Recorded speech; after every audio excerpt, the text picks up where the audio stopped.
ധനമന്ത്രി K N Balagopal മാധ്യമങ്ങളോട് സംസാരിക്കുകയാണ്. അതിലേക്ക്. വരുമാനം എങ്ങനെ വരുന്നത്? കുറച്ച് വരാം, നമ്മൾ എല്ലാം തുല്യമാവണമെന്ന് പറയുന്നില്ല. പക്ഷേ ആ വീതം വെപ്പിനകത്ത് തന്നെ വല്ലാത്ത വ്യത്യസ്തതകളുണ്ടെന്ന് കണക്ക് കാണിക്കുന്നതാണ് ഇവരുടെ കണക്ക്.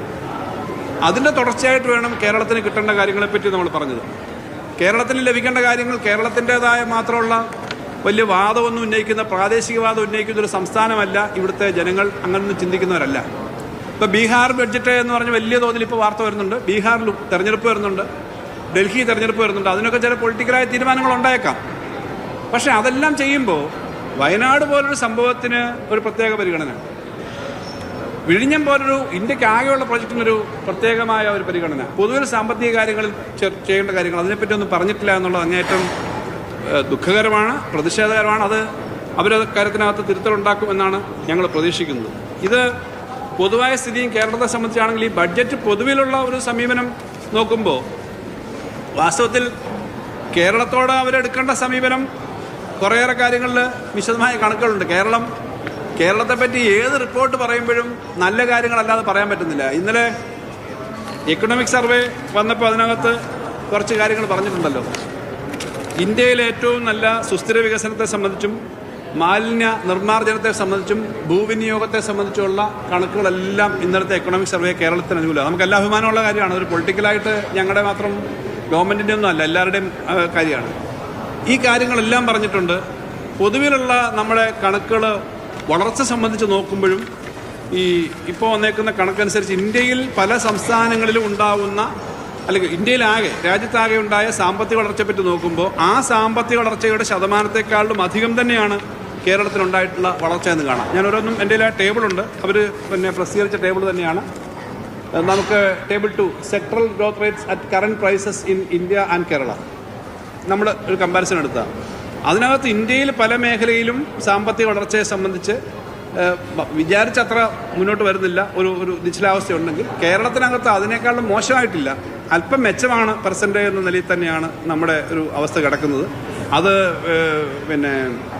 ഓരോ സെക്ടർ അനുസരിച്ച് അഗ്രികൾച്ചർ ആൻഡ് അലൈഡ് സെക്ടർ, വ്യവസായം, സർവീസസ്, അങ്ങനെ ഗ്രോസ് വാല്യൂ ആഡഡ് ആയിട്ട് നോക്കുമ്പോഴും ഇന്ത്യ ഗവൺമെൻറ്റിൻ്റെ പൊതു ശരാശരി 8.5% എന്നൊക്കെ 14 നിന്ന് 8.5% ഗ്രോത്ത് താഴ്ന്നപ്പോൾ നമ്മൾ അവിടെ 12% നിൽക്കുന്നു. ഇങ്ങനെ കണക്കുകളുണ്ട്. ഞാൻ അതിൻ്റെ കണക്കുകൾ എടുത്തിട്ട് സങ്കീർണമാക്കുന്നില്ല. അപ്പോൾ നമ്മൾ നീതി ആയോഗിൻ്റെ കണക്കനുസരിച്ച്, എക്കണോമിക് സർവേയുടെ കണക്കനുസരിച്ച് പൊതു കാര്യങ്ങളിലെല്ലാം നമുക്ക് അത്തരം കാര്യങ്ങളിലുള്ള കാര്യം അനുകൂലമായ കാര്യമുണ്ട്. അതനുസരിച്ചിട്ടുള്ള ബെനിഫിറ്റ് വരുന്നില്ല എന്നുള്ളതാണ്. പിന്നെ ഡെവലപ്മെൻറ്റിൻ്റെ കാര്യത്തിനകത്ത് പലപ്പോഴും നമ്മൾ നേരിടുന്നൊരു പ്രശ്നം, ഇപ്രാവശ്യം വന്നേക്കുന്ന 2 കാര്യങ്ങൾ ഞാൻ പറയാം. കേരളത്തിൻ്റെ പദ്ധതിയിൽ നിന്ന് ചില കാര്യങ്ങൾ എടുത്ത് കേന്ദ്രം ഇപ്പോൾ നടപ്പിലാക്കുന്നുള്ളൂ. വളരെ സന്തോഷമുള്ള കാര്യമാണ്. നമ്മുടെ പദ്ധതി നമ്മൾ മുൻപേ നടക്കുന്ന ഒരു സംസ്ഥാനമാണ്. ഇപ്പോൾ ടിങ്കറിംഗ് ലാബ് നിങ്ങൾ ശ്രദ്ധിച്ചു കാണും. ആ ബഡ്ജറ്റ് സ്പീച്ച് നിങ്ങളും ഞാനും കേട്ടതാണ്. ടിങ്കറിംഗ് ലാബ് അല്ല പരമാവധി 2000 സ്കൂളിലോ മറ്റോ ടിങ്കറിംഗ് ലാബ് നടപ്പിലാക്കുമെന്ന് പറഞ്ഞു. കാരണം കുട്ടികളെ ഗവേഷണ സ്വഭാവത്തിലേക്ക് കൊണ്ടുവരാനാണ്. കേരളത്തിൽ ഈ ടിങ്കറിംഗ് ലാബ് നേരത്തെ അതിൽ കൂടുതൽ സ്കൂളിൽ നടപ്പിലാക്കി കഴിഞ്ഞു. എല്ലാ സ്കൂളുകളിലും ഹയർ സെക്കൻഡറി സ്കൂളുകളിൽ ഇൻ്റർനെറ്റ് കണക്ടിവിറ്റി കൊണ്ടുവരാൻ, ബ്രോഡ്ബാൻഡ് കണക്ടിവിറ്റി കൊണ്ടുവരുന്നൊരു പ്രഖ്യാപനമുണ്ട്. നമ്മുടെ സ്കൂളിൽ, നമ്മുടെ നാട്ടിലെ ഹയർ സെക്കൻഡറി അല്ല പ്രൈമറി സ്കൂളുകളിലടക്കം വന്നു കഴിഞ്ഞു. നമ്മുടെ ഒരു അഭിമാനമാണ്, കേരളത്തിൻ്റെ ഒരു സ്ഥിതിയാണ്. പക്ഷേ ഇനി എന്താ സംഭവിക്കുന്നത്? ഇതിന് പണം അനുവദിക്കും. കേരളത്തിന് പണം വേണ്ട.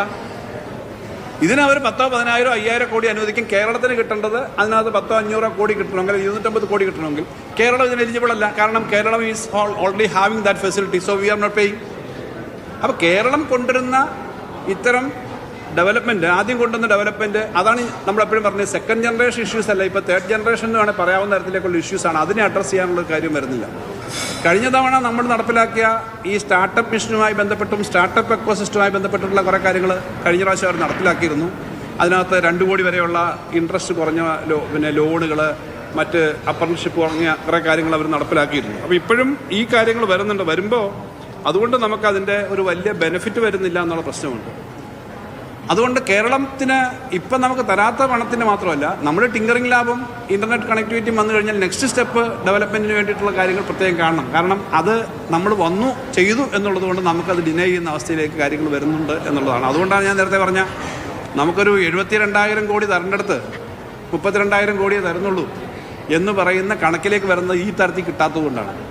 അടുത്തത് ഈ ബഡ്ജറ്റിൻ്റെ പൊതു സ്വഭാവത്തിൽ നോക്കുമ്പോൾ സത്യത്തിൽ ഇതിനകത്ത് ചില മേഖലകളിൽ ഇപ്പോൾ ഞാൻ നേരത്തെ പറഞ്ഞു പിന്നെ വർധനയെ സംബന്ധിച്ച് ഗവൺമെൻറ് പറഞ്ഞിട്ടുണ്ട്. ആ വർധന ബഡ്ജറ്റിൻ്റെ പൊതുവർധന നോക്കുമ്പം പൊതുവിൽ കുറേ വർധനയുണ്ട്. ആ വർധനയിൽ പല മേഖലകളിലും പണം വെച്ചിരിക്കുന്ന കുറയാണ്.